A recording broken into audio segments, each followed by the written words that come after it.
દાંતીવાડા ડેમમાંથી બનાસ નદીમાં પાણી છોડવા માટે ભારતીય કિસાન સંઘ અને ખેડૂતોની માંગ। બનાસકાંઠાના ખેડૂતોના જીવાદોરી સમાન દાંતીવાડા ડેમ છલકાયો હોવા છતાં બનાસ નદીમાં પાણી છોડવામાં ન આવતા ભારતીય કિસાન સંઘ અને કાંકરેજના ખેડૂતો દ્વારા મામલતદારને આવેદનપત્ર સુપરત કરવામાં આવ્યું છે। ખેડૂતોની મુખ્ય માંગણી છે કે દાંતીવાડા ડેમમાંથી બનાસ નદીમાં પાણી છોડવામાં આવે, જેથી કાંકરેજ વિસ્તારના ભૂગર્ભ જળસ્તર ઊંચા આવી શકે અને ખેડૂતોને સિંચાઈમાં રાહત મળે।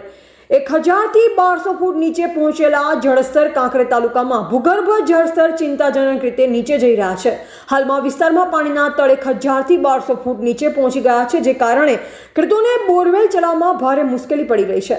વીજળીનો ખર્ચ પણ વધી રહ્યો છે અને પાણીની અછતના કારણે પાકને નુકસાન થવાનો ભય પણ સતાવી રહ્યો છે। પાણી છોડવાથી જળસ્તર ઊંચા આવશે। ખેડૂતો અને કિસાન સંઘનું માનવું છે કે દાંતીવાડા ડેમમાં પૂરતા પ્રમાણમાં પાણી હોવાથી જો બનાસ નદીમાં પાણી છોડવામાં આવે તો તેનાથી ભૂગર્ભ જળસ્તર ઊંચા આવશે। આ પરિણામે ખેડૂતોના બોરવેલ ફરીથી કાર્યરત થશે અને તેમને સિંચાઈ માટે પૂરતું પાણી મળી રહેશે, જેનાથી તેમની ખેતી બચી શકશે। ભારતીય કિસાન સંઘના નેતા અને મોટી સંખ્યામાં ખેડૂતોએ મામલતદારને આવેદનપત્ર આપી સરકારને આ મુદ્દે તાત્કાલિક પગલાં ભરવા વિનંતી કરી છે। તેમણે જણાવ્યું કે જો વહેલી તકે પાણી છોડવામાં નહીં આવે તો ખેડૂતોને ભારે નુકસાન અને તેમની આર્થિક સ્થિતિ વધુ કથળશે। આશા રાખીએ છીએ કે સરકાર ખેડૂતોની આ વિનંતી પર ધ્યાન આપી યોગ્ય નિર્ણય લેશે। અહેવાલ અરવિંદસિંહ ભટ્ટેસરિયા, ભારતની અસ્મિતા, કાંકરેજ। કિસાન સંઘ ગુજરાત પ્રદેશ દ્વારા આજે ખેડૂતો દ્વારા જે આવેદનપત્ર આપવામાં આવી અને લેખિત માગણીઓ કરવામાં આવી છે, જે સરકાર સુધી પહોંચાડવામાં આવશે। બરોબર।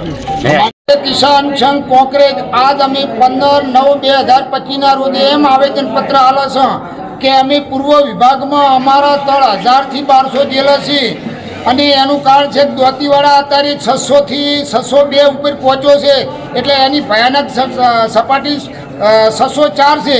તો મારી સરકારની અરજ છે, વિનંતી છે કે ભાઈ 2017 વાળી ના થાય તો તમે 1000 થી 1200 ક્યુસ પોણી છોડો। 1800ની આવક છે, 1800 ક્યુસ 1800 કે 1900થી હોય તો મારું ભારતીય કિસાન સંઘ પ્રમુખ વતી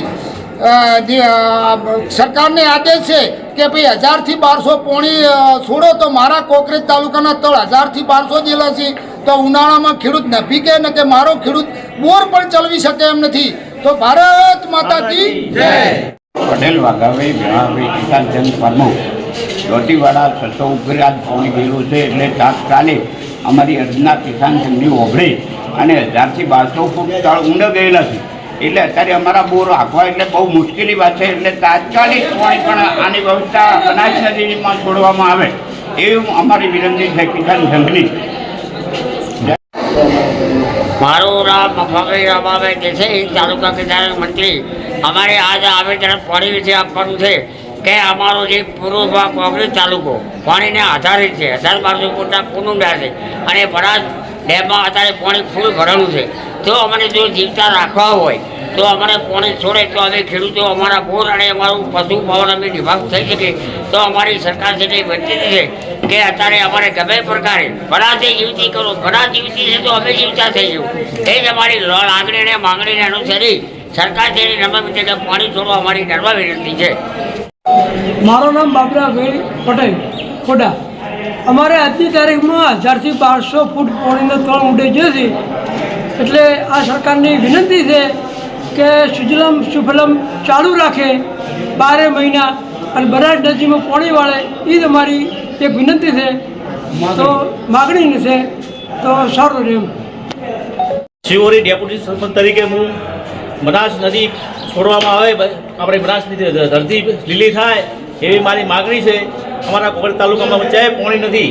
1000 થી 1200 ફૂટના બોર અત્યારે બંધ થવા ઉપર છે બધાય, એટલે રેલો ચાલુ કરવા માટે આવે એ મારી વિનંતી છે।